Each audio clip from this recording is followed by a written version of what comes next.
Malam itu, di tengah hujan deras, aku pulang dan menemukan orang tuaku yang sudah tua, tersungkur di lantai teras yang dingin. Karena diusir paksa oleh ibu mertua dan suami. Mereka tak tahu telah melakukan satu kesalahan yang fatal. Sebelum ceritanya dimulai, silahkan tulis di kolom komentar dari daerah mana saja teman-teman yang menonton cerita ini.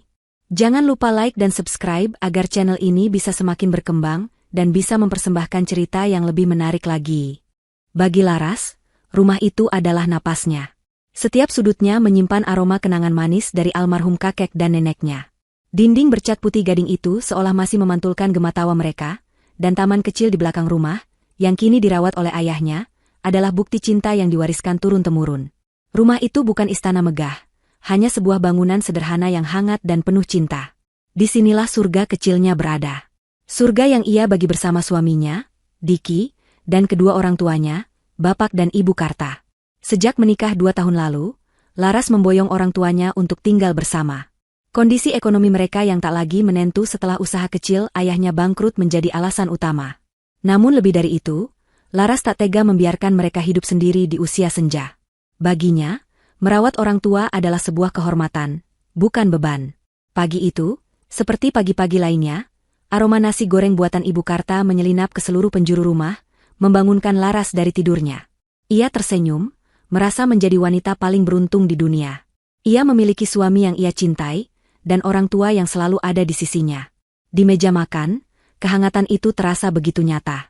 Bapak Karta, dengan wajah teduhnya, sedang menuang teh hangat, sementara Diki sudah duduk rapi sambil membaca berita di ponselnya. "Sarapan dulu, Nak Diki. Nanti keburu dingin," sapa Ibu Karta lembut, meletakkan sepiring nasi goreng di hadapan menantunya. Diki tersenyum sekilas. "Terima kasih, Bu. Selalu merepotkan Ibu setiap pagi." "Tidak ada yang direpotkan, Nak. Ibu senang bisa menyiapkan sarapan untuk anak-anak Ibu," jawab Ibu Karta tulus. Laras memandangi interaksi itu dengan hati yang lapang. Diki memang tampak menerima kehadiran orang tuanya dengan baik. Ia tidak pernah mengeluh. Bahkan sesekali ikut mengobrol santai dengan Bapak Karta tentang tanaman atau berita politik. Laras percaya, fondasi keluarga kecilnya ini kokoh. Ia tidak menyadari bahwa fondasi itu sebenarnya rapuh, dan badai besar sedang mendekat dalam wujud ibu mertuanya, Ibu Reni. Ibu Reni adalah antitesis dari semua kehangatan di rumah itu. Ia adalah seorang wanita sosialita yang mengukur segalanya dari materi dan status sosial. Baginya, pernikahan Diki dengan Laras, seorang pegawai biasa yang orang tuanya bangkrut, adalah sebuah aib yang terpaksa ia terima. Kunjungannya ke rumah mereka selalu membawa hawa dingin yang menusuk. Ia akan datang dengan mobil mewahnya, pakaian bermerek dari ujung rambut hingga ujung kaki, dan tatapan mata yang seolah sedang menilai setiap inci rumah, mencari-cari kekurangan. Siang itu, mobil sedan hitam mengkilap milik Ibu Reni berhenti tepat di depan gerbang. Laras yang baru saja akan berangkat kerja terpaksa menunda niatnya. Kedatangan mertuanya tanpa pemberitahuan selalu berarti satu hal, akan ada masalah. Benar saja, begitu masuk, Ibu Reni tidak mengucapkan salam. Matanya langsung menyapu ruang tamu, dan bibirnya yang dipoles lipstik merah menyala langsung mencibir. "Laras, Laras. Kenapa rumah ini terasa semakin sumpek dan pengap? Apa tidak pernah dibersihkan? Lihat, ada debu di atas lemari itu," katanya dengan nada memerintah, menunjuk sudut ruangan yang bahkan nyaris tak terlihat. "Maaf, Bu. Mungkin Laras kurang teliti membersihkannya kemarin," jawab Laras sabar, berusaha menekan rasa kesalnya. Ibu Karta yang mendengar suara putrinya segera keluar dari dapur dengan senyum ramah. "Oh, ada Bu Reni. Mari, Bu, silakan duduk. Mau dibuatkan minum apa?" Ibu Reni hanya melirik sekilas, tanpa membalas senyuman itu. "Tidak perlu. Saya tidak haus. Saya hanya ingin melihat keadaan anak saya. Kasihan Diki, pasti lelah sekali bekerja seharian lalu pulang ke rumah yang seperti pasar." Ucapan itu bagai sembilu yang mengiris hati Ibu Karta dan Laras. Namun mereka memilih diam. Melawan Ibu Reni hanya akan memperkeruh suasana, dan Laras tidak ingin Diki terjebak dalam posisi yang sulit. Selama ini, Laras selalu berpikir bahwa diamnya adalah cara terbaik untuk menjaga kedamaian. Ia salah besar. Diamnya justru dianggap sebagai kelemahan, sebuah persetujuan atas segala penghinaan yang dilontarkan mertuanya. Puncak dari segala drama itu terjadi seminggu kemudian. Ibu Reni mengumumkan akan mengadakan makan malam di rumah Laras dan Diki. Ia mengundang beberapa teman arisannya yang ia sebut sebagai kalangan elit. Tujuannya jelas, Ia ingin menunjukkan bahwa meskipun menantunya biasa-biasa saja, ia masih punya kendali atas rumah putranya.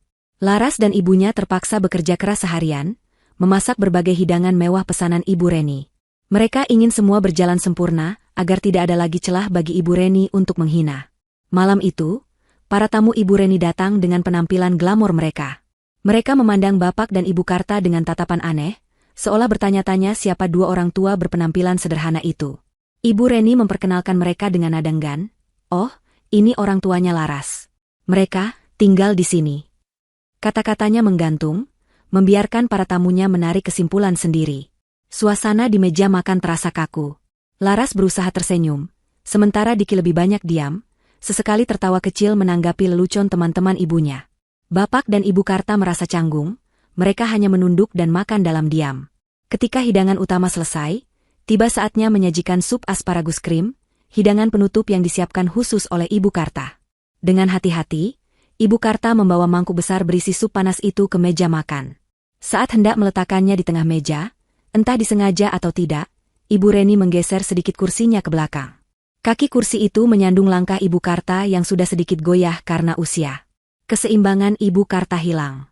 Mangkuk porselen itu terlepas dari tangannya, dan sebagian kuah sup yang masih panas itu tumpah, mengenai punggung tangan Ibu Karta sebelum pecah berantakan di lantai. Aduh! Ibu Karta memekik pelan, menahan perih di tangannya yang langsung memerah. Semua orang terkejut. Laras segera bangkit dari kursinya untuk menolong ibunya. Namun, sebelum ia sempat bergerak, suara dingin Ibu Reni menghentikan segalanya. Suara itu tidak terdengar panik atau khawatir, melainkan penuh dengan amarah dan kebencian yang tertahan. Di hadapan semua tamunya, dengan tatapan menghina, Ibu Reni menunjuk besannya yang sedang kesakitan. "Lihatlah, sudah tua, ceroboh, hanya bisa merusak suasana. Kalau kerja tidak becus, lebih baik tidak usah di sini. Hanya menyusahkan anakku saja." Waktu seolah berhenti. Kata-kata itu begitu tajam, begitu kejam, hingga udara di sekitar mereka terasa membeku. Para tamu saling berbisik, melemparkan pandangan kasihan yang dibuat-buat. Bapak Karta mengepalkan tangannya di bawah meja, wajahnya memerah menahan amarah yang tak bisa ia luapkan. Ibu Karta hanya bisa menunduk. Air matanya mulai menetes, bukan karena rasa perih di tangannya, tapi karena hatinya yang hancur berkeping-keping. Laras mematung. Ia menatap ibunya yang terhina, ayahnya yang tak berdaya, dan kemudian tatapannya beralih pada Diki. Inilah momen yang paling menyakitkan. Suaminya, pelindungnya, pria yang seharusnya membelanya dan keluarganya, hanya duduk diam membisu. Tak ada sepatah kata pun pembelaan yang keluar dari bibirnya. Ia hanya menatap lantai dengan ekspresi serba salah, seolah berharap bisa menghilang dari sana.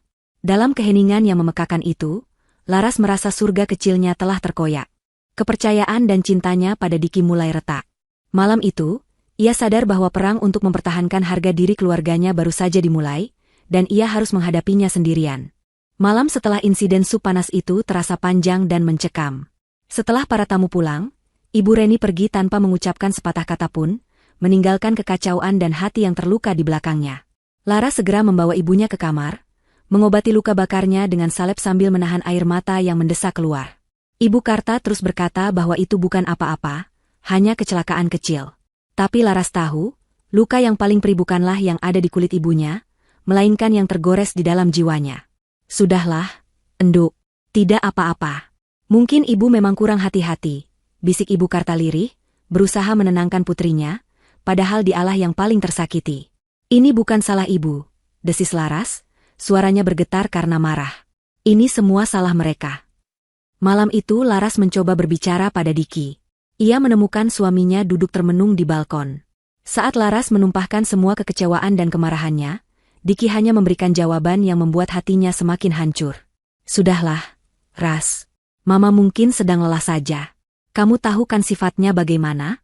Tidak usah dibesar-besarkan," kata Diki, menghindari tatapan mata Laras. "Dibesar-besarkan? Diki, dia menghina ibuku di depan banyak orang. Dia menyakiti ibuku. Dan kamu hanya diam. Kamu membiarkan itu terjadi," sergah Laras, suaranya meninggi. "Lalu aku harus bagaimana? Melawan ibuku sendiri? Membuat keributan yang lebih besar? Pikirkan posisiku, Ras," balas Diki dengan nada frustrasi. Malam itu, Laras tidur memunggungi suaminya. Ada jurang yang mulai tercipta di antara mereka, dan jurang itu digali semakin dalam oleh Ibu Reni pada hari-hari berikutnya. Ibu Reni sadar bahwa Laras tidak akan tinggal diam. Ia harus bergerak cepat untuk memastikan posisinya aman dan rencananya berhasil. Rencananya hanya satu, menyingkirkan keluarga Karta dari rumah itu selamanya. Maka dimulailah kampanye bisikan racunnya. Ia mulai dengan taktik yang paling halus, keuangan. Keesokan akhir pekan, ia sengaja datang saat Laras sedang tidak di rumah. Ia mengajak Diki duduk berdua dengan dalih ingin membahas masa depan putranya. Di atas meja, ia menyebar beberapa brosur properti dan mobil mewah. Lihat ini, Dik. Teman Mama baru saja membeli rumah di kompleks ini. Bagus, kan? Kamu juga bisa punya yang seperti ini, bahkan lebih baik. Tapi, bagaimana bisa menabung kalau pengeluaranmu terus membengkak? Ibu Reni memulai serangannya. Ia mengeluarkan buku catatan kecil dan mulai menghitung. Coba kita hitung. Makan untuk 4 orang dewasa setiap hari. Listrik, air, gas. Belum lagi kalau nanti orang tuanya sakit, siapa yang akan menanggung biayanya? Kamu, Diki. Semua akan jadi bebanmu. Gaji kamu dan Laras hanya akan habis untuk membiayai mereka. Kapan kamu bisa menikmati hasil kerjamu sendiri? Kata-kata itu, yang dibungkus dengan kepedulian palsu, mulai meresap ke dalam pikiran Diki. Selama ini ia tidak pernah benar-benar menghitung pengeluaran sedetail itu. Kini, semua terasa seperti beban yang nyata. Racun berikutnya yang disebarkan Ibu Reni adalah serangan terhadap harga diri dan status sosial Diki. Ia tahu putranya sangat peduli dengan citranya di mata orang lain. Beberapa hari kemudian, ia menelepon Diki dengan nada suara yang dibuat sedih. Diki, tadi Mama ketemu sama Tante Susi di mal. Dia tanya, kenapa kamu masih belum pindah dari rumah warisan itu? Terus dia bilang, dia dengar kamu sekarang menampung mertuamu yang sudah tidak punya apa-apa. Cerita Ibu Reni dengan nada penuh drama. Mama malu sekali, Nak. Anak Mama satu-satunya dianggap tidak mampu, sampai harus berbagi rumah dengan mertua. Orang akan berpikir kamu hanya menumpang pada istrimu. Serangan itu tepat mengenai sasaran. Ego Diki sebagai seorang pria dan kepala keluarga terluka. Ia mulai merasa kehadiran Bapak dan Ibu Karta di rumahnya adalah sebuah penanda kegagalan. Ia mulai membenci perasaan itu, dan secara tidak sadar, ia mulai menyalurkan kebencian itu kepada sumber masalahnya, kedua mertuanya. Perubahan sikap Diki terjadi secara perlahan namun pasti. Ia yang tadinya ramah, kini menjadi pendiam dan mudah tersinggung di hadapan Bapak dan Ibu Karta. Ia sering pulang larut malam untuk menghindari makan malam bersama. Jika Bapak Karta mencoba mengajaknya bicara, Diki hanya akan menjawab sekenanya lalu pergi. Laras merasakan perubahan itu dengan sangat jelas. Rumah yang dulu terasa hangat kini diselimuti oleh ketegangan yang dingin. Ibu Reni tidak berhenti di situ. Ia mulai menciptakan insiden-insiden kecil untuk memperburuk citra Bapak dan Ibu Karta. Suatu hari, ia yang sedang berkunjung berpura-pura kehilangan dompetnya. Ia membuat seisi rumah panik. Setelah beberapa jam mencari, ia dengan dramatis menemukannya di dekat tumpukan koran lama milik Bapak Karta. Ia tidak menuduh secara langsung, namun tatapan matanya dan sindirannya kepada Diki sudah lebih dari cukup. Orang tua memang kadang suka lupa. Dik, mengambil barang yang bukan miliknya, dikira kepunyaan sendiri. Laras mencoba sekuat tenaga untuk melawan. Ia berulang kali meyakinkan Diki bahwa semua itu hanyalah akal-akalan ibunya. Namun, racun itu sudah menjalar terlalu dalam. Diki menjadi buta dan tuli. Baginya, ibunya adalah korban yang hanya ingin melindungi masa depan anaknya. Sementara Laras adalah istri pembangkang yang lebih mementingkan keluarganya sendiri. Kamu itu kenapa sih, Ras? Selalu saja membela mereka. Coba lihat dari sudut pandangku. Aku ini suamimu. Masa depanku adalah masa depanmu juga, teriak Diki dalam sebuah pertengkaran hebat mereka. Masa depan yang mana, Diki? Masa depan yang dibangun di atas penderitaan orang tuaku, balas Laras tak kalah keras. Pertengkaran mereka semakin sering terjadi, mengikis sisa-sisa cinta yang pernah ada. Laras merasa lelah, seolah berjuang sendirian di tengah badai. Ia sering menangis dalam diam di kamarnya, sementara orang tuanya berpura-pura tidak mendengar apa-apa, menanggung rasa sakit dan merasa bersalah karena kehadiran mereka telah merusak rumah tangga putri satu-satunya. Suatu sore yang mendung, Laras pulang kerja lebih awal karena merasa tidak enak badan. Saat ia baru saja memarkir motornya di garasi, ia mendengar suara Diki dari dalam rumah, sedang berbicara di telepon. Laras berhenti sejenak di dekat jendela ruang tamu yang sedikit terbuka, berniat untuk masuk dan menyapanya. Namun, kalimat yang ia dengar selanjutnya membuatnya membeku di tempat. Seluruh tubuhnya terasa dingin, lebih dingin dari angin sore itu. Iya, Bu. Sabar sedikit, kata Diki di telepon, suaranya terdengar begitu mantap dan tanpa keraguan sedikitpun. Diki sudah punya rencana. Sebentar lagi parasit-parasit itu akan aku singkirkan dari rumah kita. Parasit. Satu kata itu menghantam Laras seperti ribuan belati tajam. Itulah anggapan suaminya terhadap kedua orang tua yang telah melahirkan dan membesarkannya. Orang tua yang setiap pagi menyiapkan sarapannya, yang setiap malam mendoakannya. Di mata Diki, mereka hanyalah parasit yang harus disingkirkan. Rumah, kita, katanya. Laras tertawa getir dalam hati. Diki bahkan sudah lupa bahwa rumah itu bukan miliknya. Hatinya hancur berkeping-keping, tak bersisa. Tapi di antara reruntuhan hatinya itu, sesuatu yang lain mulai tumbuh. Bukan lagi kesedihan, melainkan kemarahan yang membara. Tangisnya berhenti. Wajahnya yang pucat kini mengeras. Ia sadar, pria yang ada di dalam sana bukan lagi suaminya. Ia adalah musuhnya. Dan Laras tidak akan pernah membiarkan musuhnya menang. Ia mengusap sisa air matanya, menegakkan punggungnya, dan melangkah masuk ke dalam rumah dengan tatapan mata yang dingin dan penuh perhitungan. Perang ini akan ia hadapi, dan ia bersumpah akan memenangkannya. Beberapa hari setelah Laras mendengar percakapan telepon yang memilukan itu, suasana di rumah berubah menjadi medan perang dingin. Tak ada lagi sapaan hangat di pagi hari. Tak ada lagi makan malam bersama. Laras bergerak seperti bayangan di rumahnya sendiri, berbicara hanya seperlunya pada Diki dengan nada yang datar dan tanpa emosi. Diki, di sisi lain, tampak gelisah. Ia seperti orang yang menelan bara api, ingin segera memuntahkannya namun tak tahu bagaimana caranya. Bapak dan Ibu Karta merasakan perubahan drastis itu. Mereka menjadi lebih pendiam, lebih banyak menghabiskan waktu di kamar mereka yang sempit, seolah tak ingin menjadi penyebab pertengkaran lebih lanjut. Mereka berjalan berjinjit, takut suara langkah mereka pun bisa memicu ledakan amarah menantu mereka. Langit di luar rumah seolah ikut merasakan ketegangan itu. Awan kelabu menggantung rendah, membuat suasana semakin muram dan menyesakan. Badai itu akhirnya pecah pada hari Jumat sore. Laras sedang terjebak dalam rapat penting di kantornya yang tak bisa ia tinggalkan. Saat itu, sebuah mobil taksi berhenti di depan rumah, dan dari dalamnya keluarlah Ibu Reni. Ia tidak datang sendiri. Di belakangnya, dua orang pria berbadan tegap mengikutinya. Ia melangkah masuk ke dalam rumah tanpa permisi, dengan aura seorang ratu yang akan merebut kembali istananya. Bapak dan Ibu Karta yang sedang menonton televisi di ruang tengah terkejut melihat kedatangannya. Belum sempat mereka bertanya, Ibu Reni sudah memberi perintah dengan suara lantang. Cepat kemasi barang-barang kalian. Semua. Saya beri waktu 1 jam. Setelah itu, saya tidak mau lagi melihat wajah kalian di rumah anak saya ini, katanya tanpa basa-basi, sambil menunjuk ke arah kamar mereka. Bapak Karta, yang kesabarannya telah habis, akhirnya berdiri. Tubuhnya yang renta tampak bergetar, bukan karena takut, tapi karena amarah yang selama ini ia pendam. Anda tidak punya hak untuk mengusir kami, Bu Reni. Ini rumah anak kami, Laras. Kami akan menunggu Laras pulang. Ibu Reni tertawa sinis. Tawa yang begitu merendahkan. Rumah anakmu? Jangan bermimpi. Sejak Laras menikah dengan Diki, semua miliknya adalah milik anakku juga. Dan Diki sudah tidak sudi lagi rumahnya diisi oleh benalu seperti kalian. Sekarang cepat berkemas, atau orang-orang saya ini yang akan membereskannya untuk kalian. Ancamnya, sambil melirik kedua pria di belakangnya. Ibu Karta menarik lengan suaminya, memohon dengan tatapan matanya agar tidak melawan. Tapi harga diri Bapak Karta sudah terlanjur diinjak-injak. Kami tidak akan pergi dari sini sebelum Laras pulang. Tegasnya sekali lagi. Amarah Ibu Reni meledak.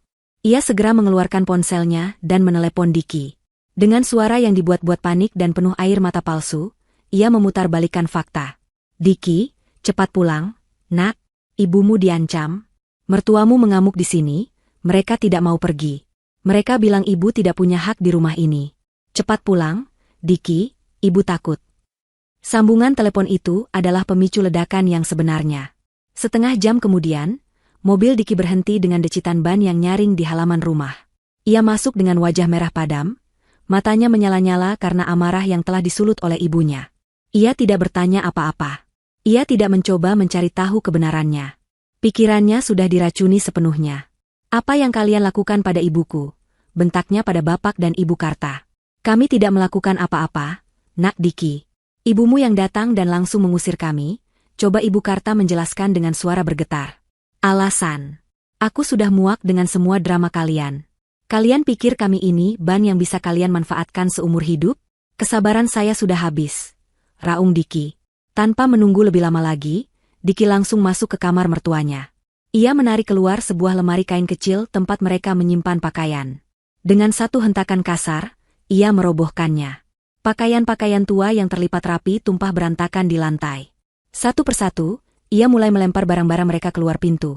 Pakaian, sebuah radio tua milik Bapak Karta, sajadah dan mukena milik Ibu Karta, bahkan sebuah bingkai foto kecil yang menampilkan foto pernikahan Laras dan Diki. Saat itulah, langit yang sejak tadi muram akhirnya menumpahkan air matanya. Hujan mulai turun, awalnya hanya rintik-rintik, lalu semakin deras, seolah ikut menangisi kekejian yang sedang terjadi. Barang-barang yang dilempar Diki kini tergeletak tak berdaya di teras, basah kuyup oleh air hujan. Bapak Karta tak tahan lagi. Ia mencoba menghentikan Diki, memegang lengan menantunya itu. Hentikan, Diki. Cukup. Jangan permalukan kami seperti ini.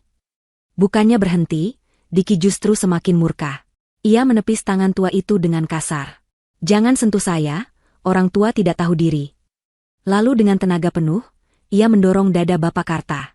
Tubuh renta itu tak sanggup menahan dorongan kuat tersebut.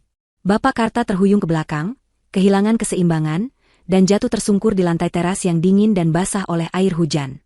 Ibu Karta menjerit histeris, segera berlari menghampiri suaminya yang mengerang kesakitan. Ibu Reni hanya tersenyum puas menyaksikan pemandangan itu. Kemenangan ada di pihaknya. Tepat pada saat itu, sebuah mobil masuk ke halaman. Lampu depannya yang terang menembus tirai hujan, menyinari pemandangan tragis di teras rumah. Seorang pria tua yang tersungkur di lantai basah, seorang wanita tua yang menangis memeluknya, tumpukan barang yang basah kuyup, dan seorang pria serta ibunya yang berdiri dengan angkuh seperti algojo. Laras keluar dari mobil. Untuk sesaat, ia mematung. Otaknya menolak untuk memproses apa yang dilihat matanya. Dunianya runtuh dalam hitungan detik. Tapi rasa kaget dan sakit itu dengan cepat tergantikan oleh amarah yang membakar jiwanya. Ia berlari menerobos hujan, tidak peduli gaun kerjanya basah kuyup. Hal pertama yang ia lakukan adalah berlutut di samping ayahnya, membantunya untuk duduk. "Ayah, Ibu, tidak apa-apa?" tanyanya, suaranya tercekat. Ia kemudian berdiri dan menatap Diki dan Ibu Reni. Tatapannya bukan lagi tatapan seorang istri atau menantu yang terluka. Itu adalah tatapan seorang musuh. Dingin, tajam, dan penuh dengan janji pembalasan. Diki, yang sedikit terkejut dengan kedatangan Laras yang tiba-tiba, mencoba membela diri. "Laras, kamu lihat sendiri kan kelakuan orang tuamu. Mereka melawan ibuku." Laras tidak menjawab. Ia hanya menatap Diki, lalu beralih ke Ibu Reni, seolah sedang mematri wajah mereka dalam ingatannya. Air hujan yang membasahi wajahnya menyamarkan air mata amarah yang mulai mengalir di pipinya. Ia membantu ayahnya berdiri, memapahnya perlahan menuju mobilnya, sementara ibunya mengikuti di belakang sambil terisak. Sebelum masuk ke mobil, Laras berhenti sejenak dan berbalik. Di tengah derasnya hujan, ia menatap lurus ke mata Diki yang berdiri di ambang pintu rumah warisan kakek neneknya. Dengan suara yang bergetar namun terdengar jelas di antara gemuruh hujan, ia mengucapkan sebuah sumpah. "Catat hari ini. Catat tanggal dan jamnya. Kalian akan mengemis. Kalian akan bersujud di kakiku untuk meminta maaf atas apa yang kalian lakukan pada orang tuaku hari ini. Aku bersumpah." Setelah mengucapkan kalimat itu, Laras masuk ke mobilnya. Ia tidak menoleh lagi ke belakang. Ia menyalakan mesin dan melaju pergi meninggalkan halaman rumah itu, meninggalkan masa lalunya, meninggalkan pria yang pernah ia cintai, dan meninggalkan surga kecilnya yang kini telah berubah menjadi neraka. Di dalam mobil, hanya terdengar suara isak tangis ibunya dan deru hujan yang seolah menjadi saksi bisu atas sumpahnya malam itu. Hujan deras di luar menjadi musik latar yang mengiringi perjalanan mereka menuju ketidakpastian. Di dalam mobil, keheningan terasa lebih memekakan daripada suara petir yang sesekali menyambar. Laras mencengkeram setir dengan buku-buku jarinya yang memutih, berusaha fokus pada jalanan yang licin sambil menahan gejolak emosi yang mengancam akan meledak. Di kursi belakang, ia bisa mendengar isak tangis ibunya yang tak kunjung berhenti, bercampur dengan suara napas ayahnya yang berat dan tersengal, menahan sakit di tubuh dan hatinya. Setiap isakan itu bagai cambuk yang melecut jiwanya, mengobarkan api dendam yang baru saja tersulut. Laras tidak membawa orang tuanya ke rumah kerabat. Ia tahu, hal itu hanya akan menimbulkan lebih banyak pertanyaan dan rasa malu bagi kedua orang tuanya. Ia butuh tempat yang netral, tempat di mana mereka bisa menenangkan diri tanpa tatapan menghakimi dari orang lain. Pikirannya bekerja cepat. Ia teringat sebuah penginapan kecil yang bersih dan tenang di pinggir kota, tempat ia pernah singgah saat melakukan perjalanan dinas. Tanpa ragu, ia membelokkan mobilnya ke arah sana. Setibanya di sana, Laras menyewa sebuah kamar paviliun dengan 2 kamar tidur. Ia memapah ayahnya masuk, sementara ibunya mengikuti dengan langkah gontai, wajahnya sembab dan tatapannya kosong. Laras segera memesan air hangat dan makanan. Dengan sabar, ia merawat kedua orang tuanya. Ia membuatkan ayahnya teh jahe hangat untuk meredakan dingin, membantu ibunya mengeringkan rambut, dan memastikan mereka memakan sesuatu meskipun mereka mengaku tidak lapar. Ia bergerak seperti robot, melakukan semua yang harus dilakukan, menekan dalam-dalam rasa sakitnya sendiri. Malam ini, ia tidak boleh lemah. Ia harus menjadi benteng bagi kedua orang tuanya yang rapuh. Maafkan bapak dan ibu ya, enduk. Gara-gara kami, rumah tanggamu jadi hancur. Ucap Bapak Kartaliri setelah mereka selesai makan, suaranya serak menahan tangis. Laras menggenggam tangan ayahnya yang keriput dan dingin. Ini bukan salah ayah atau ibu. Jangan pernah berpikir seperti itu. Mereka yang salah, dan mereka akan membayarnya. Setelah memastikan kedua orang tuanya beristirahat, Laras duduk sendirian di ruang tengah paviliun yang asing itu. Hujan di luar sudah reda, menyisakan udara malam yang dingin. Kini, saat ia sendirian, pertahanannya mulai runtuh. Air mata yang sejak tadi ia tahan akhirnya tumpah. Ia menangis tanpa suara, membiarkan semua rasa sakit, kecewa, dan amarah keluar dari dadanya. Ia menangisi pernikahannya yang hancur, menangisi suaminya yang telah berubah menjadi monster, dan yang paling utama, ia menangisi penghinaan yang harus diterima oleh orang-orang yang paling ia cintai di dunia. Tangisnya tidak berlangsung lama. Setelah beberapa menit, ia mengusap wajahnya dengan kasar. Cukup. Waktu untuk menangis sudah habis. Sekarang adalah waktu untuk bertindak. Ia bangkit dan berjalan menuju mobilnya. Dari dalam laci dashboard, ia mengeluarkan sebuah kotak kayu jati tua yang terkunci. Kotak itu adalah satu-satunya barang yang selalu ia bawa kemanapun ia pergi, sebuah peninggalan terakhir dari neneknya. Ia membawa kotak itu masuk dan meletakkannya di atas meja. Dengan tangan yang sedikit gemetar, ia membuka kuncinya. Di dalamnya, tergeletak rapi beberapa lembar dokumen yang sudah sedikit menguning dimakan waktu. Inilah senjata rahasianya. Kartu as yang selama ini ia simpan rapat-rapat, menunggu waktu yang tepat untuk dimainkan. Dan malam ini adalah waktunya. Dokumen pertama yang ia ambil adalah yang paling penting, sertifikat hak milik atas tanah dan bangunan rumah itu. Di sana, tertulis dengan jelas dan tanpa keraguan, nama pemilik tunggal, Laras Setiawati. Bukan Laras dan Diki. Hanya Laras Setiawati. Rumah itu adalah warisan dari kakek dan neneknya, yang namanya dialihkan kepadanya tepat sebulan sebelum ia menikah. Neneknya pernah berpesan, simpan ini baik-baik, enduk. Jangan tunjukkan pada siapapun kecuali keadaan memaksamu. Harta bisa membutakan mata laki-laki. Biarlah ini menjadi jaring pengamanmu. Laras selalu menuruti nasihat itu. Ia tidak pernah memberitahu Diki atau bahkan Ibu Reni tentang status kepemilikan ini, untuk menjaga keharmonisan dan menghindari anggapan bahwa ia lebih dominan. Sebuah kebaikan yang kini ia sesali.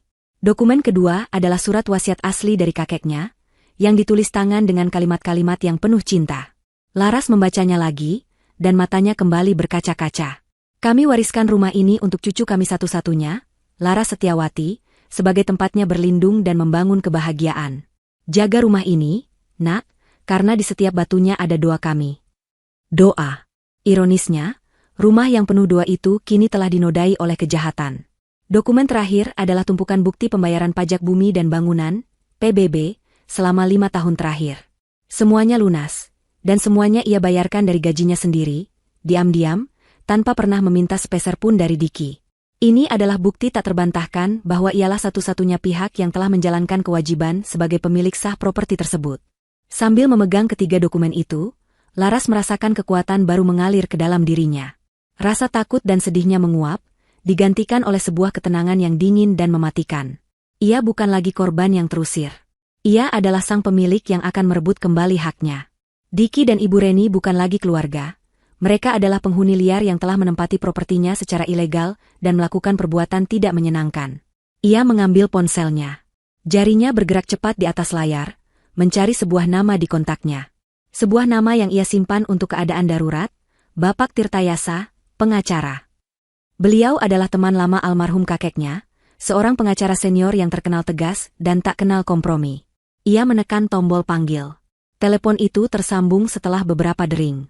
Selamat malam, dengan kantor hukum Tirtayasa Rekan, sapa suara di seberang.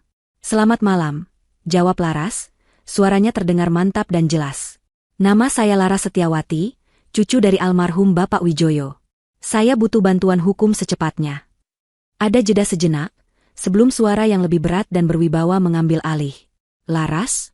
Ini Om Tirta. Ada apa? Nak, kenapa menelepon selarut ini? Laras menarik napas dalam-dalam, mengumpulkan semua kekuatannya. Maaf mengganggu malam-malam, Om. Saya butuh bantuan Om untuk mengambil kembali properti saya di Jalan Kenanga. Rumah itu saat ini ditempati secara ilegal oleh suami dan ibu mertua saya.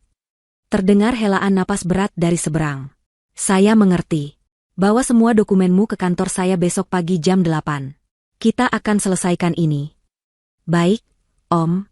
Terima kasih, kata Laras. Sebelum menutup telepon, ia menambahkan satu kalimat lagi, sebuah kalimat yang menyegel takdir Diki dan Ibu Reni. Kalimat yang diucapkannya dengan nada dingin tanpa emosi. Om, saya mau rumah saya kembali. Dan saya mau mereka keluar dari sana, tanpa membawa apapun kecuali pakaian di badan mereka. Sementara Laras dan kedua orang tuanya memulai hidup baru yang sementara di paviliun penginapan yang sunyi, di rumah Jalan Kenanga, Diki dan Ibu Reni justru sedang merayakan kemenangan mereka. Bagi mereka, kepergian Laras dan keluarganya adalah pembebasan. Rumah itu kini terasa lebih luas, lebih megah, dan yang terpenting, sepenuhnya berada di bawah kendali mereka. Mereka telah berhasil menyingkirkan apa yang mereka anggap sebagai parasit, dan kini saatnya untuk menikmati hasil dari kekejian mereka. Pagi hari setelah malam pengusiran itu, Ibu Reni berjalan mengelilingi rumah dengan dagu terangkat tinggi. Ia menyentuh dinding, mengamati perabotan, seolah sedang menilai wilayah kekuasaan barunya. Rencana-rencana besar langsung tersusun di kepalanya. Diki, lihat taman belakang itu, katanya sambil menunjuk kebun kecil yang selama ini dirawat dengan penuh cinta oleh Bapak Karta. Sayuran dan bunga-bunga kampung itu merusak pemandangan. Kita harus ratakan semuanya. Ibu mau dibuatkan gazebo jati yang besar di sana, tempat kita bisa minum teh sore hari sambil mengundang teman-teman arisan.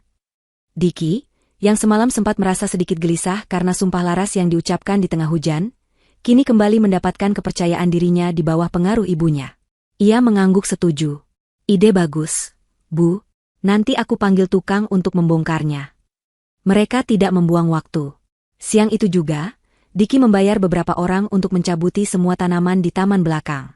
Tanaman tomat yang mulai berbuah, barisan cabai rawit yang rimbun, dan bunga-bunga melati yang menebarkan wangi semerbak, semuanya dibabat habis tanpa sisa.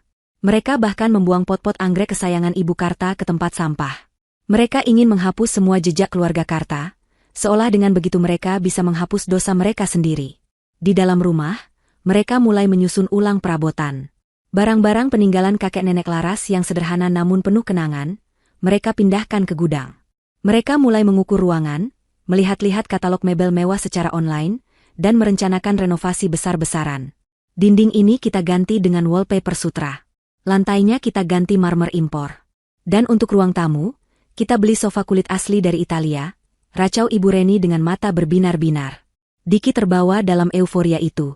Ia membayangkan dirinya menjadi tuan rumah yang dihormati, mengadakan pesta di rumahnya yang mewah, dan dipuji oleh semua orang. Ia berhasil meyakinkan dirinya sendiri bahwa apa yang ia lakukan adalah benar. Ia hanya mengambil apa yang seharusnya menjadi haknya sebagai suami. Laras? Diki yakin istrinya itu hanya marah sesaat.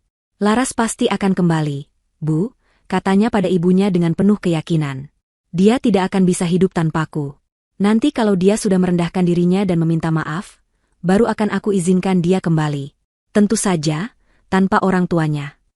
Ibu Reni tersenyum licik. Tentu saja. Tapi jangan diterima begitu saja. Biarkan dia menderita dulu di luar sana. Biar dia tahu rasa bagaimana hidup susah. Itu akan menjadi pelajaran berharga untuknya agar tidak lagi membangkang pada suami dan mertuanya.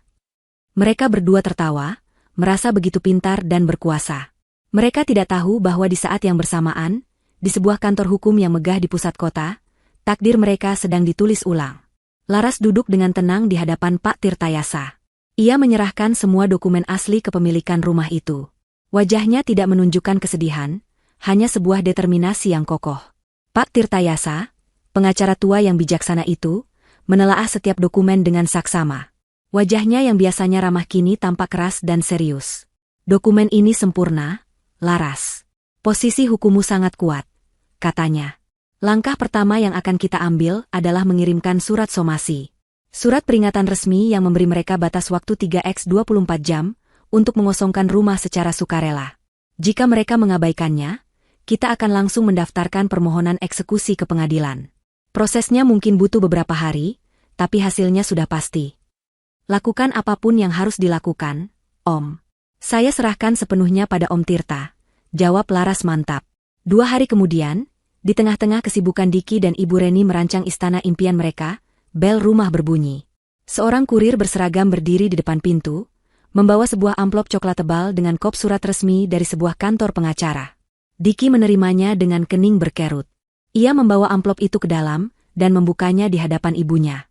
Di dalamnya ada beberapa lembar kertas yang diketik rapi, penuh dengan istilah-istilah hukum yang terdengar mengintimidasi.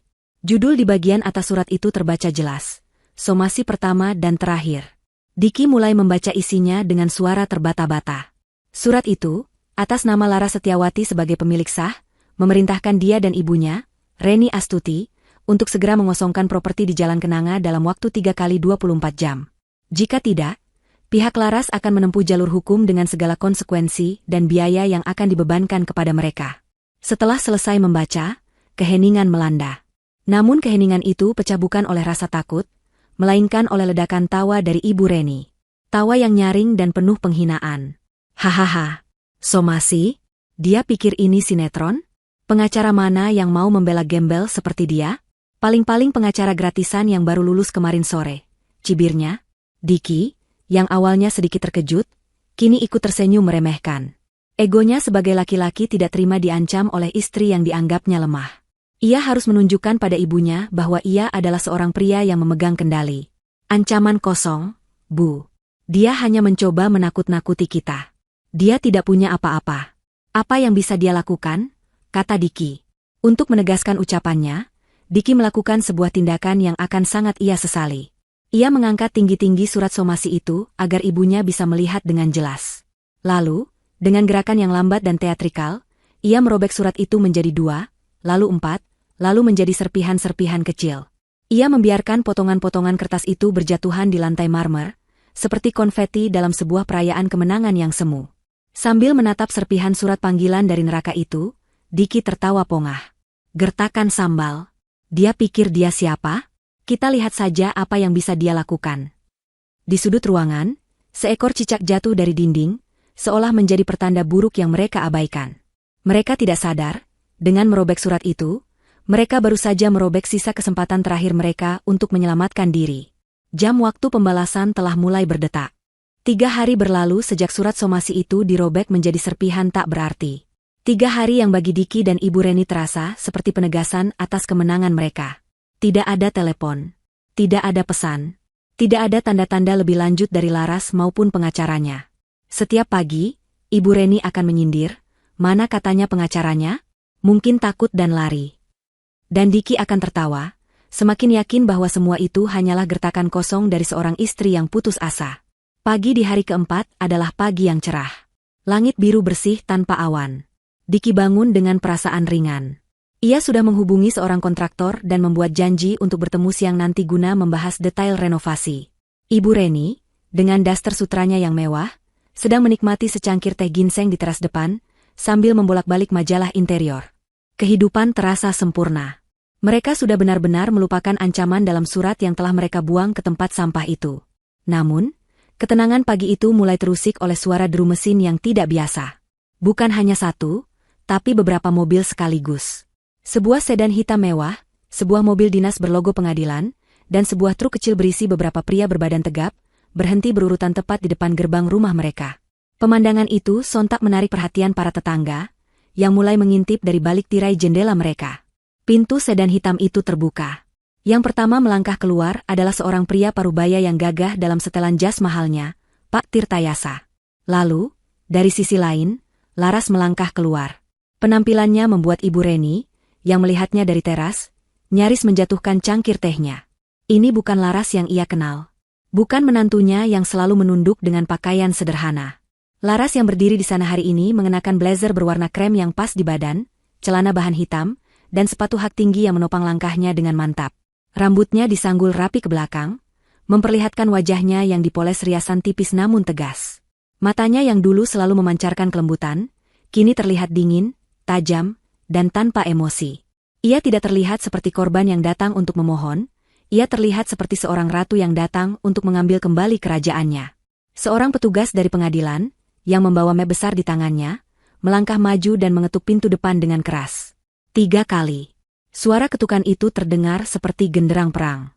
Diki, yang baru saja selesai mandi dan hanya mengenakan kaos oblong serta celana pendek, membuka pintu dengan tampang kesal.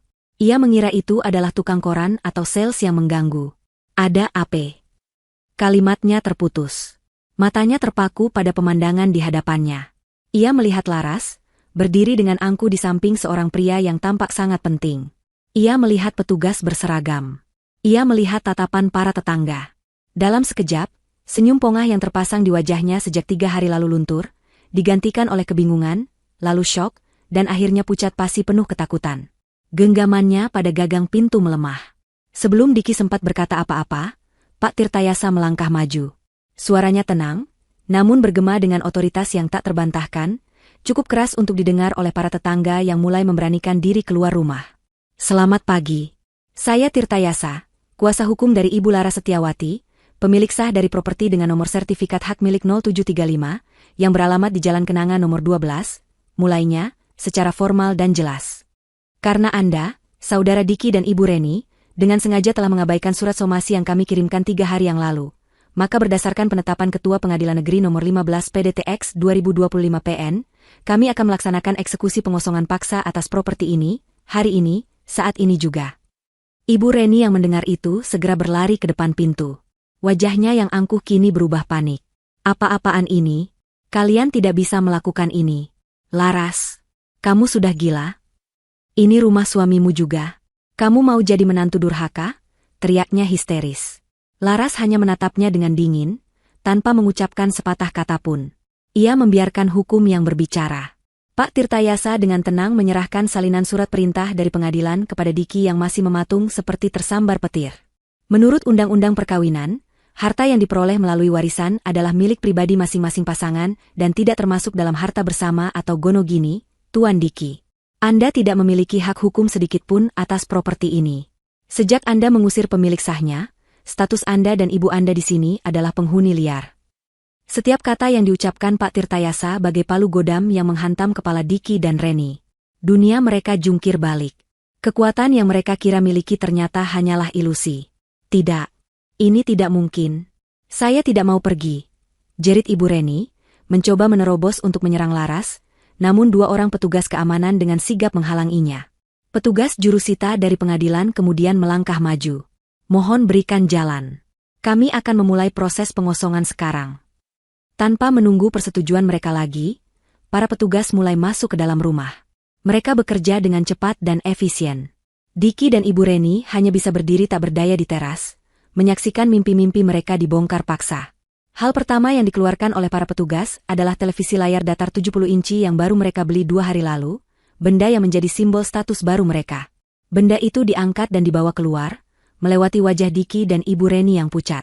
Kemudian sofa kulit baru yang masih terbungkus plastik, lukisan-lukisan mahal yang baru dipasang Ibu Reni, semua barang yang mereka beli dengan angkuh untuk menggantikan perabotan lama, semuanya diangkut keluar satu persatu.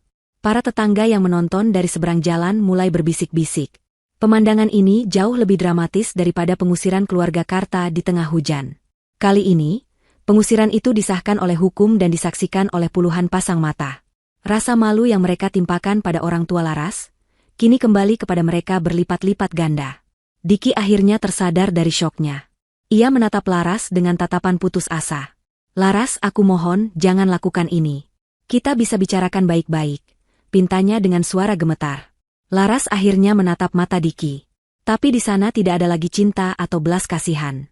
Hanya ada padang gurun yang dingin. Kesempatan untuk bicara baik-baik sudah kamu buang ke teras rumah ini bersama barang-barang orang tuaku di tengah hujan malam itu. Jawabnya datar. Pintu menuju negosiasi telah tertutup rapat. Proses eksekusi terus berjalan tanpa ampun. Istana yang mereka bangun di atas air mata orang lain, kini runtuh berkeping-keping di depan mata mereka sendiri. Proses eksekusi itu berjalan seperti sebuah operasi militer yang senyap namun brutal. Para petugas bergerak dengan efisiensi yang dingin, mengangkut keluar setiap barang yang melambangkan kesombongan Diki dan Ibu Reni.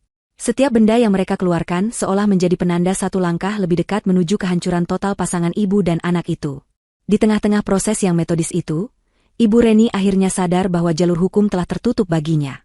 Satu-satunya senjata yang ia miliki sekarang adalah drama dan playing victim. Dengan energi yang tak terduga, ia menjatuhkan dirinya ke lantai teras yang berdebu. Rambutnya yang biasa tersanggul rapi kini ia buat acak-acakan. Ia mulai meraung-raung, tangisannya dibuat-buat agar terdengar semenyedihkan mungkin. Tolong, lihatlah semua. Lihatlah perbuatan menantu durhaka ini. Pekiknya, suaranya melengking tinggi, ditujukan kepada para tetangga yang jumlahnya semakin banyak berkumpul di seberang jalan. Aku ini mertuanya. Aku yang melahirkan dan membesarkan suaminya. Tapi lihat, dia tega mengusirku dari rumah ini seperti aku ini seekor anjing. Di mana hati nuranimu, Laras? Di mana balas budimu? Ia memukul-mukulkan tangannya ke dada, menampilkan pertunjukan seorang ibu tua yang teraniaya dengan begitu meyakinkan. Beberapa orang yang baru datang dan tidak tahu cerita lengkapnya mungkin akan mulai merasa iba. Laras, yang berdiri diam di dekat mobilnya, merasakan puluhan pasang mata kini tertuju padanya, beberapa di antaranya mulai memancarkan keraguan. Ia tetap diam, membiarkan Ibu Reni memainkan perannya hingga selesai. Ia tahu, kebohongan tidak akan bertahan lama di hadapan kebenaran. Diki, melihat ibunya berakting, merasa ada secercah harapan. Mungkin, pikirnya, tekanan dari masyarakat bisa meluluhkan hati Laras. Ia ikut memasang wajah memelas, menatap para tetangga seolah ia adalah korban dari istri yang kejam. Namun, skenario yang mereka harapkan hancur berantakan oleh satu suara. Suara itu datang dari Bu Asih, tetangga persis di sebelah rumah mereka, seorang ibu parubaya yang selama ini dikenal pendiam namun sangat baik pada keluarga Karta. Ia melangkah maju dari kerumunan, menyeberang jalan dengan tatapan mata yang tajam dan penuh amarah. Jangan bersandiwara, Bu Reni, bentak Bu Asih, suaranya lantang dan tegas, memecah keheningan. Sandiwara ibu sudah selesai. Ibu Reni terperanjat, aktingnya terhenti seketika. Apa maksudmu bicara seperti itu? Ibu bertanya apa maksud saya. Bu Asih kini berdiri hanya beberapa meter dari Ibu Reni, menunjuk lurus ke wajahnya. Kami semua ini saksinya.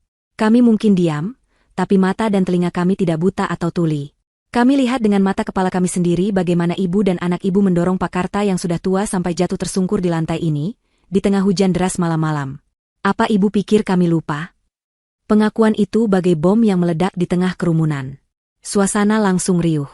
Seorang bapak-bapak di belakang Bu Asih ikut bersuara, betul, saya juga lihat. Barang-barang mereka dilempar keluar seperti sampah. Saya dengar sendiri teriakan Mas Diki yang menghina mereka orang miskin. Kini, semua tatapan sinis dan menghakimi tidak lagi tertuju pada Laras, melainkan berbalik 180 derajat ke arah Diki dan Ibu Reni. Wajah mereka yang tadi penuh kepura-puraan kini pucat pasi. Topeng mereka telah dirobek di depan umum. Bu Asih belum selesai. Ia melangkah lebih dekat lagi, suaranya bergetar karena emosi. Dulu kalian mengusir mereka diam-diam di malam hari, saat hujan, berharap tidak ada yang melihat kekejian kalian. Sekarang, rasakan sendiri bagaimana rasanya dipermalukan di siang bolong, di hadapan semua orang yang kalian anggap remeh. Itu namanya karma, Bu Reni. Tuhan tidak tidur. Kata, karma, itu terdengar begitu keras, menggema di sepanjang jalan. Ibu Reni terdiam 1000 bahasa. Mulutnya yang biasa fasih menghina kini terkunci rapat. Ia mencoba menatap berkeliling mencari dukungan, tapi yang ia dapatkan hanyalah tatapan cemooh dan jijik. Reputasinya, status sosial yang begitu ia agung-agungkan, hancur lebur menjadi debu dalam hitungan menit. Diki merasa seolah bumi sedang terbelah di bawah kakinya. Rasa malu yang ia rasakan begitu luar biasa, membakar seluruh tubuhnya. Ia ingin lari, ingin bersembunyi, tapi kakinya terasa terpaku di lantai. Ia melihat beberapa rekan kerjanya yang kebetulan lewat, berhenti dan menonton dengan ekspresi kaget. Habislah sudah riwayatnya. Proses eksekusi akhirnya selesai. Rumah itu kini kosong melompong. Petugas jurusita kemudian memasang segel resmi di pintu depan, sebuah stiker besar yang menyatakan bahwa properti tersebut berada di bawah pengawasan pengadilan dan statusnya telah kembali kepada pemilik sah, Laras Setiawati. 2 orang petugas membawa keluar 2 buah koper berisi pakaian milik Diki dan ibunya, lalu meletakkannya begitu saja di trotoar jalan. Pak Tirtayasa mendekati Laras. Semua sudah selesai, Laras. Rumah ini kembali menjadi milikmu. Laras mengangguk pelan. Ia mengucapkan terima kasih kepada pengacaranya dan tim dari pengadilan. Sebelum masuk ke mobilnya, matanya sempat bertemu dengan mata Diki. Di mata suaminya itu, ia tidak melihat lagi arogansi, hanya ada kehancuran dan permohonan tanpa suara. Tapi bagi Laras, semua sudah terlambat.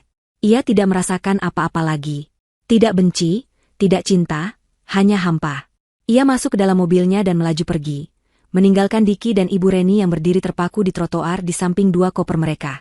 Para tetangga masih berdiri di sana, menatap mereka dengan pandangan yang sulit diartikan, campuran antara kasihan dan puas. Mobil-mobil petugas pun satu persatu pergi, meninggalkan jalanan yang kembali sepi.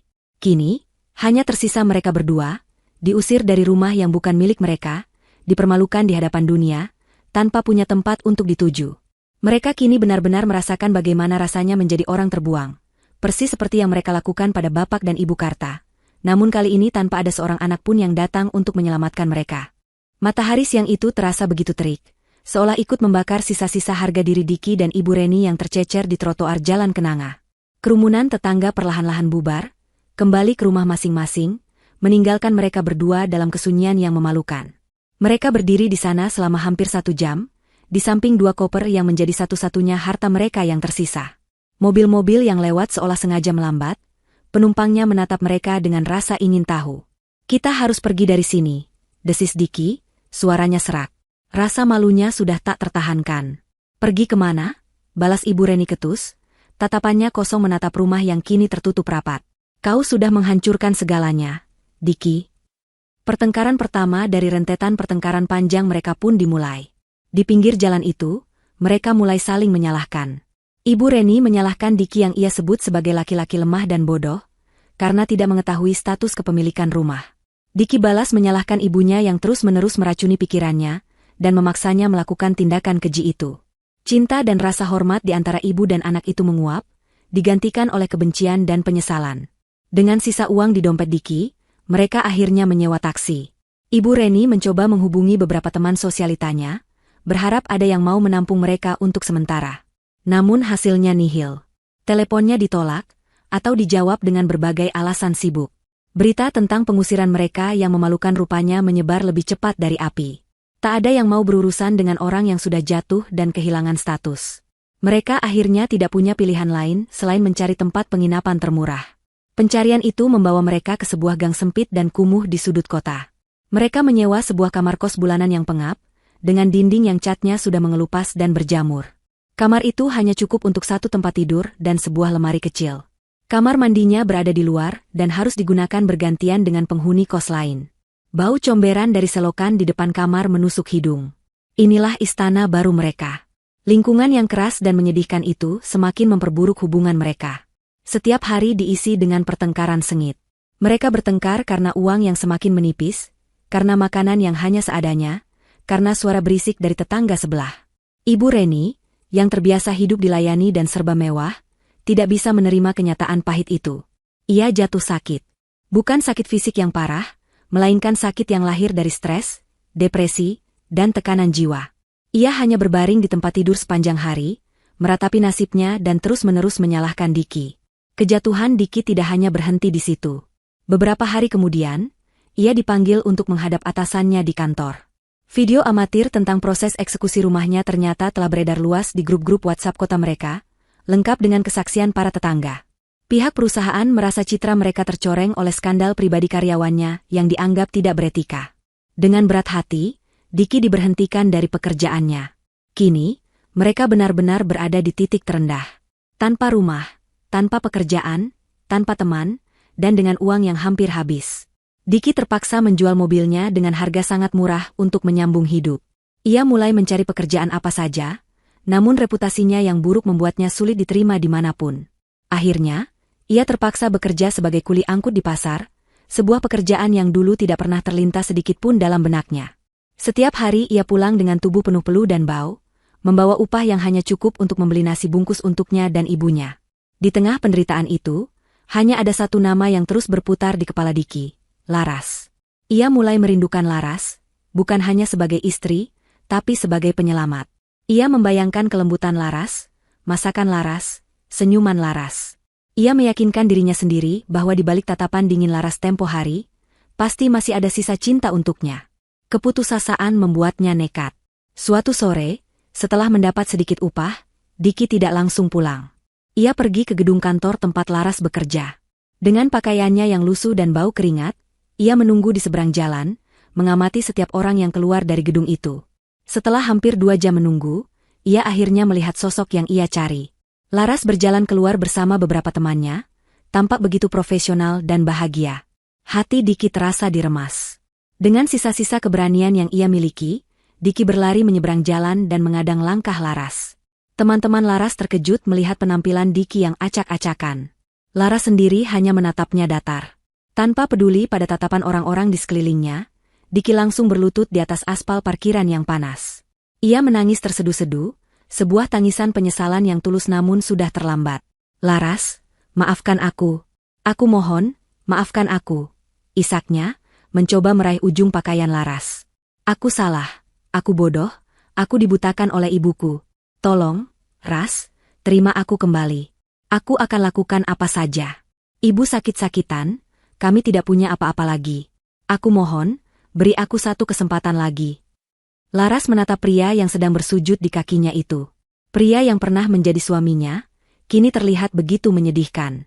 Tidak ada rasa benci di hatinya, yang ada hanya rasa kasihan yang hampa. Kasihan pada makhluk lemah yang telah menghancurkan hidupnya sendiri. Ia tidak mengucapkan sepatah kata pun. Dengan gerakan tenang, ia membuka tas tangannya dan mengeluarkan sebuah amplop putih. Bukan uang. Bukan surat pengampunan. Melainkan salinan surat gugatan cerai yang telah didaftarkan oleh pengacaranya pagi itu. Ia menjatuhkan amplop itu di depan Diki yang masih bersujud. Kertas itu mendarat pelan di atas aspal yang kotor. Pengacaraku akan menghubungimu, hanya itu yang Laras katakan. Suaranya dingin, tanpa getar, tanpa emosi. Setelah itu, ia berbalik, meninggalkan Diki yang terpaku menatap surat cerai itu. Ia berjalan menuju mobilnya tanpa menoleh sedikit pun. Saat ia menyalakan mesin mobilnya, ia melihat dari kaca spion, sosok Diki yang masih berlutut di tengah parkiran, memungut surat itu dengan tangan gemetar. Pintu maaf dan kesempatan kedua telah ia tutup rapat-rapat, dan ia menguncinya selamanya. Ia melajukan mobilnya, meninggalkan masa lalu yang kelam itu di belakang, menuju masa depan yang cerah dan bebas. Setelah proses eksekusi yang menguras emosi itu selesai, Laras tidak langsung membawa orang tuanya kembali ke rumah di Jalan Kenanga. Ketika ia kembali ke sana sendirian pada sore harinya, ia merasakan kehampaan yang aneh. Rumah itu memang telah kembali ke tangannya, namun energinya terasa salah. Dinding-dinding itu seolah masih menyimpan gema makian Ibu Reni dan arogansi Diki. Udara di dalamnya terasa dingin dan penuh dengan kenangan buruk. Laras sadar, ia tidak hanya perlu mengisinya kembali dengan perabotan, ia harus menyembuhkan luka rumah itu sendiri. Maka, dimulailah sebuah proyek besar. Proyek membangun kembali istananya. Laras memutuskan untuk merenovasi total rumah itu. Ini bukan lagi sekadar mengganti cat atau membeli sofa baru, ini adalah sebuah ritual penyucian. Dengan bantuan Pak Tirtayasa yang merekomendasikan seorang arsitek muda yang andal, Laras mulai merancang ulang setiap sudut rumahnya. Dinding kamar yang dulu menjadi saksi bisu pertengkarannya dengan Diki, ia robohkan untuk menciptakan ruang keluarga yang lebih luas dan terbuka. Warna-warna cat yang muram ia ganti dengan palet warna cerah seperti putih gading, biru langit, dan hijau sage yang memberikan kesan lapang dan damai. Bagian yang paling ia perhatikan adalah taman belakang. Di atas tanah tempat kebun ayahnya dulu dibabat habis, Laras meminta sang arsitek untuk merancang sebuah taman surga kecil. Sebuah kolam ikan koi dengan gemericik air yang menenangkan dibangun di sudut, dikelilingi oleh bebatuan alam. Berbagai jenis bunga-bunga wangi seperti mawar, sedap malam, dan kamboja Jepang ditanam, menggantikan sayuran yang dulu ada. Di tengah-tengahnya, dibangun sebuah pendopo kayu kecil, tempat mereka bisa duduk bersantai dan menikmati sore. Ini adalah caranya menebus rasa sakit ayahnya, dengan memberikan sesuatu yang jauh lebih indah dari apa yang telah direnggut. Selama proses renovasi yang memakan waktu hampir 3 bulan itu, Laras tidak tinggal diam. Peristiwa pahit yang ia alami telah menempa mentalnya menjadi sekeras baja.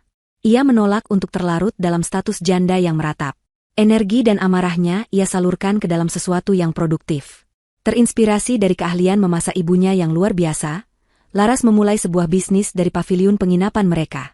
Ia membuka usaha catering kecil-kecilan dan makanan beku, frozen food, dengan resep-resep warisan keluarga. Awalnya ia hanya melayani pesanan dari teman-teman kantornya. Namun, dari mulut ke mulut, kelezatan masakannya menyebar dengan cepat. Pesanan untuk acara-acara kecil, arisan, hingga rapat kantor mulai berdatangan. Laras bekerja tanpa lelah, mengurus semuanya mulai dari belanja bahan, pengemasan, hingga pemasaran melalui media sosial. Bapak dan Ibu Karta, melihat semangat putri mereka, ikut membantu dengan antusias. Ibu Karta menjadi kepala koki yang menjaga kualitas rasa, sementara Bapak Karta membantu dalam hal pengantaran. Aktivitas baru itu menjadi terapi bagi mereka semua, menyembuhkan luka batin mereka dengan kesibukan yang positif. 3 bulan kemudian, renovasi rumah itu selesai. Istana kecil mereka terlahir kembali, lebih cantik, lebih hangat, dan lebih megah dari sebelumnya. Hari itu, dengan mobil barunya yang ia beli dari keuntungan bisnisnya, Laras menjemput kedua orang tuanya. Ia tidak mengatakan apa-apa, hanya meminta mereka menutup mata saat mobil memasuki halaman rumah. Ketika Bapak dan Ibu Karta membuka mata, mereka terkesiap. Mereka berdiri di hadapan rumah yang terasa familiar namun sama sekali berbeda. Begitu melangkah masuk, air mata haru tak bisa mereka bendung. Mereka melihat sebuah rumah yang terang benderang, penuh dengan perabotan baru yang nyaman dan ditata dengan penuh selera. Laras kemudian membawa mereka ke kamar tidur utama yang luas, yang kini ia siapkan khusus untuk mereka. Ini kamar ayah dan ibu sekarang, kata Laras lembut. Tangis kedua orang tuanya pecah. Mereka bukan lagi penumpang yang menempati kamar sempit di belakang. Putri mereka telah mengangkat derajat mereka setinggi-tingginya, menjadikan mereka raja dan ratu di istananya. Seminggu setelah mereka pindah, Laras mengadakan sebuah acara syukuran. Ia mengundang seluruh tetangga, termasuk Bu Asih, kerabat dekat, dan teman-temannya. Halaman depan rumah dipenuhi oleh tawa dan obrolan hangat. Aroma lezat dari hidangan bisnis catering Laras menyebar, menjadi ajang promosi yang sukses. Acara itu adalah deklarasi kemenangan Laras, sebuah penegasan bahwa ia tidak hancur, melainkan terlahir kembali menjadi lebih kuat. Di puncak acara, Laras berdiri di hadapan semua tamu dan meminta perhatian sejenak. Ia mengucapkan terima kasih atas semua dukungan yang telah ia terima. Lalu, ia berbalik menghadap kedua orang tuanya yang duduk di kursi kehormatan. Ayah, Ibu, mulainya, suaranya sedikit bergetar menahan haru. Laras tahu, ada satu impian terbesar ayah dan ibu yang selama ini belum terwujud karena keadaan. Laras mungkin tidak bisa mengembalikan waktu yang hilang atau menghapus semua luka, tapi Laras ingin mencoba mewujudkan mimpi itu sekarang. Ia memberikan sebuah kotak berbalut kertas emas kepada ayahnya. Dengan tangan gemetar, Bapak Karta membukanya. Di dalamnya, tergeletak 2 buah paspor, 2 tiket pesawat menuju Jeddah, dan sebuah map berisi seluruh dokumen akomodasi dan jadwal perjalanan ibadah umrah. Untuk sesaat, Bapak dan Ibu Karta hanya bisa mematung menatap isi kotak itu. Impian mereka untuk bisa bersujud di Baitullah, sebuah mimpi yang mereka kira sudah terkubur selamanya bersama kebangkrutan mereka, kini ada di depan mata. Air mata kebahagiaan yang paling murni mengalir deras di pipi mereka yang keriput. Mereka bangkit dan memeluk putri tunggal mereka dengan erat. Isak tangis bahagia mereka terdengar oleh semua tamu, membuat banyak dari mereka ikut meneteskan air mata. Malam itu, di tengah istana yang ia bangun kembali dari puing-puing pengkhianatan, Laras telah berhasil mengembalikan mahkota kehormatan kepada kedua orang tuanya. Itulah kekayaan yang sesungguhnya. 1 tahun berlalu sejak acara syukuran yang mengharukan itu. Kehidupan di rumah Jalan Kenanga mengalir dengan tenang dan penuh kebahagiaan, seperti gemericik air di kolam ikan koi yang kini menjadi pusat taman. Bisnis catering Laras, yang diberi nama Dapur Karta, berkembang pesat. Ia sudah memiliki beberapa karyawan dan sebuah dapur komersial kecil yang ia bangun di paviliun belakang rumah. Ia kini dikenal sebagai seorang pengusaha wanita yang ulet dan sukses. Citranya sebagai janda yang teraniaya telah sepenuhnya berganti menjadi sosok wanita mandiri yang menginspirasi. Bapak dan Ibu Karta tampak 10 tahun lebih muda. Sekembalinya dari Tanah Suci, semangat hidup mereka seolah terlahir kembali. Setiap pagi, Bapak Karta dengan ceria merawat taman surganya, memastikan setiap kuntum bunga mekar dengan sempurna. Ibu Karta, dengan pengalamannya, menjadi penasihat utama dan quality control di Dapur Karta, memberikan tujuan dan kebahagiaan baru dalam hidupnya. Rumah itu tak pernah sepi. Selalu ada saja canda tawa, aroma masakan lezat, dan kunjungan dari teman atau pelanggan setia. Sementara surga kecil Laras semakin bersinar, neraka yang diciptakan Diki dan Ibu Reni untuk diri mereka sendiri semakin kelam. Nasib mereka persis seperti yang telah mereka tabur. Ibu Reni kini hanya bisa berbaring lemah di atas kasur kapuk yang tipis di kamar kos mereka yang pengap. Stres, depresi, dan gizi yang buruk telah menggerogoti tubuhnya. Tak ada lagi sisa-sisa kecantikan atau keangkuhan di wajahnya, yang ada hanya kulit keriput yang pucat dan tatapan mata yang kosong. Setiap hari ia habiskan dengan mengeluh, meracau tentang masa lalunya yang gemilang, dan mengutuk Diki sebagai penyebab semua penderitaannya. Diki sendiri hidup seperti mayat hidup. Ia terjebak dalam pekerjaan kasarnya di pasar. Setiap hari ia harus mengangkat beban berat dengan upah yang pas-pasan. Tubuhnya yang dulu tegap kini kurus dan bungkuk. Wajahnya lebih tua dari usianya, dipenuhi guratan lelah dan putus asa. Setiap malam ia pulang ke kamar sempit itu hanya untuk disambut oleh omelan ibunya yang tak berkesudahan. Ia hidup dalam penjara penyesalan. Seringkali, saat malam hari, ia diam-diam berjalan kaki ke kompleks perumahan Jalan Kenanga, hanya untuk berdiri di kejauhan, menatap cahaya hangat yang terpancar dari rumah yang dulu menjadi miliknya. Ia melihat siluet Laras yang sedang tertawa, atau bayangan Bapak Karta yang sedang menyiram tanaman. Setiap pemandangan itu adalah belati yang menusuk jantungnya, mengingatkannya pada kebahagiaan agung yang telah ia campakkan demi keserakahan sesaat. Di sisi lain, pintu kebahagiaan baru mulai terbuka untuk Laras. Arsitek muda yang membantunya merenovasi rumah, bernama Adrian, ternyata adalah putra dari Pak Tirtayasa.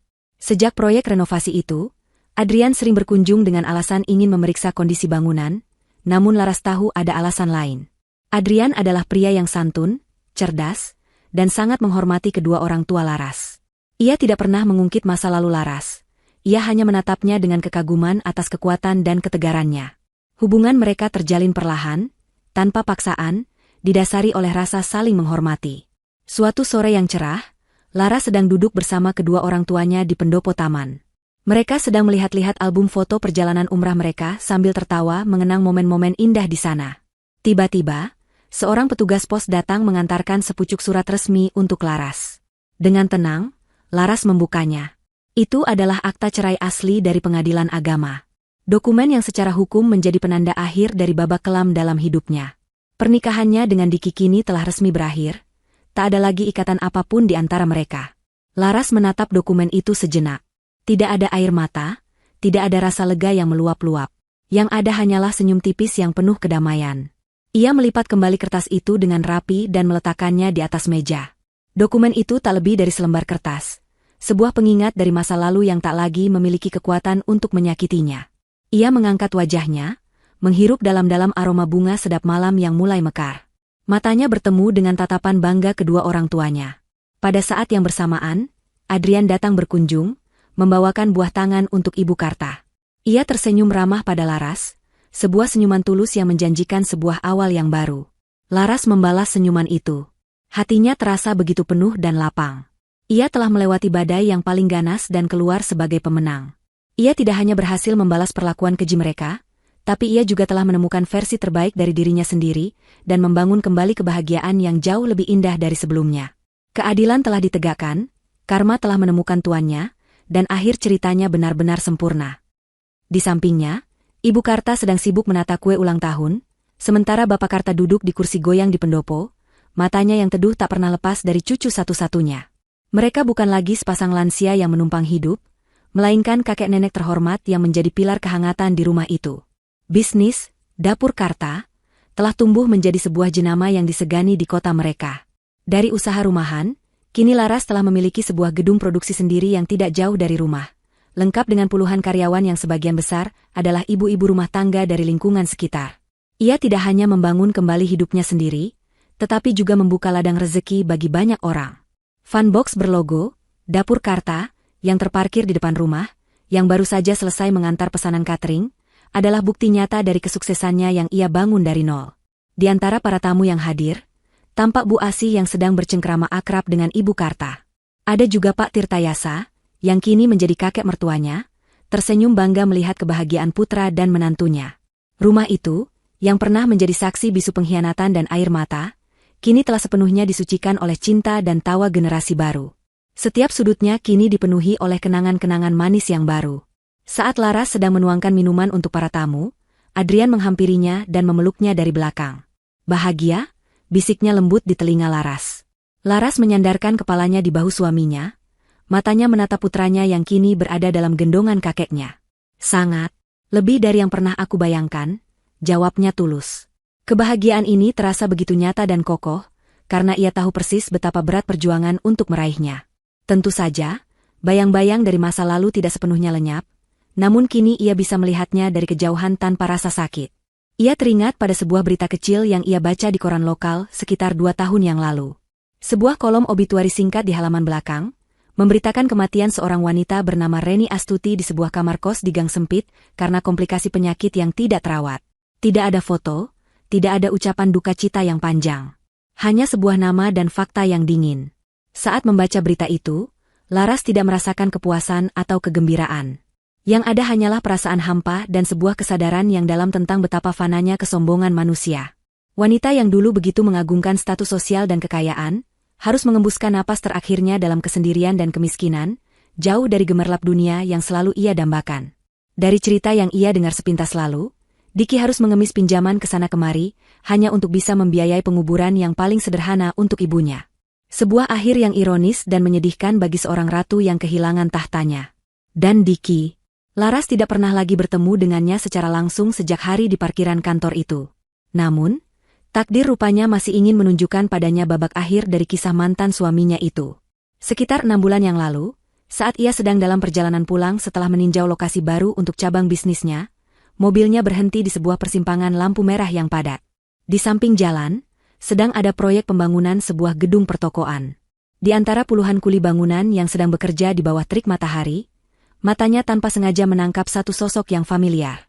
Sosok itu kurus, kulitnya legam terbakar matahari, sedang bersusah payah mengangkat sekarung semen. Laras harus menajamkan matanya untuk memastikan. Benar, itu Diki. Wajahnya yang dulu tampan kini kuyu dan cekung, rambutnya menipis, dan gerakannya tampak begitu lambat dan lelah. Ia adalah bagian dari kerumunan pekerja anonim yang berjuang menyambung hidup dari hari ke hari. Tiba-tiba, seolah merasakan ada yang mengamatinya, Diki mengangkat wajahnya dan pandangan mereka bertemu selama sepersekian detik. Waktu seolah berhenti. Laras bisa melihat dengan jelas ekspresi di mata Diki. Bukan lagi amarah atau permohonan, melainkan kehampaan yang total. Sebuah kekosongan jiwa dari seseorang yang telah kehilangan segalanya, termasuk harapan. Dan Diki, ia melihat Laras di dalam mobilnya yang nyaman, wajahnya bersinar sehat dan bahagia, dan di kursi penumpang di sampingnya, ada Adrian. Di kaca spion dalam, Diki bisa menangkap sekilas pantulan kursi bayi di jok belakang. Dalam 1 detik itu, Diki melihat seluruh kehidupan yang seharusnya bisa ia miliki, terhampar di depan matanya namun tak terjangkau seperti fata morgana. Ia melihat keluarga, kebahagiaan, dan kemapanan yang telah ia tukar dengan keserakahan sesaat. Wajahnya langsung menua 10 tahun. Ia membuang muka, kembali menunduk pada karung semennya, seolah beban di pundaknya itu adalah seluruh penyesalan hidupnya yang harus ia pikul selamanya. Lampu lalu lintas berubah hijau. Adrian, yang tidak menyadari pertemuan tanpa suara itu, bertanya, "Kenapa, sayang? Kok melamun?" Laras tersentak pelan.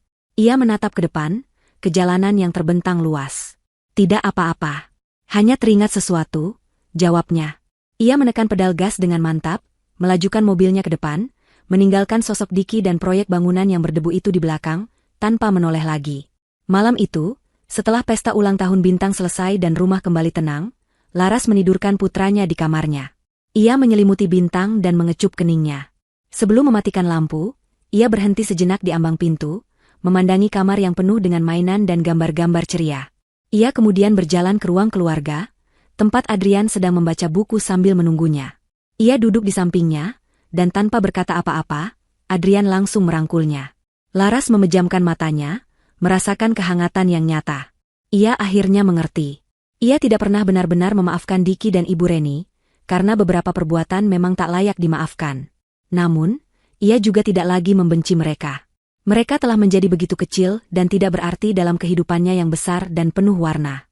Kebahagiaan terbesarnya bukanlah karena melihat mereka menderita, melainkan karena ia berhasil membuktikan bahwa ia bisa hidup dan berkembang jauh lebih baik tanpa mereka. Pembalasan terbaiknya bukanlah kehancuran mereka, melainkan kebahagiaannya yang sempurna. Taman hatinya yang dulu diinjak-injak, kini telah kembali berbunga, jauh lebih indah dan lebih kuat dari sebelumnya. Dan kali ini, ia sendiri yang akan memastikan tidak akan ada hama yang bisa merusaknya lagi.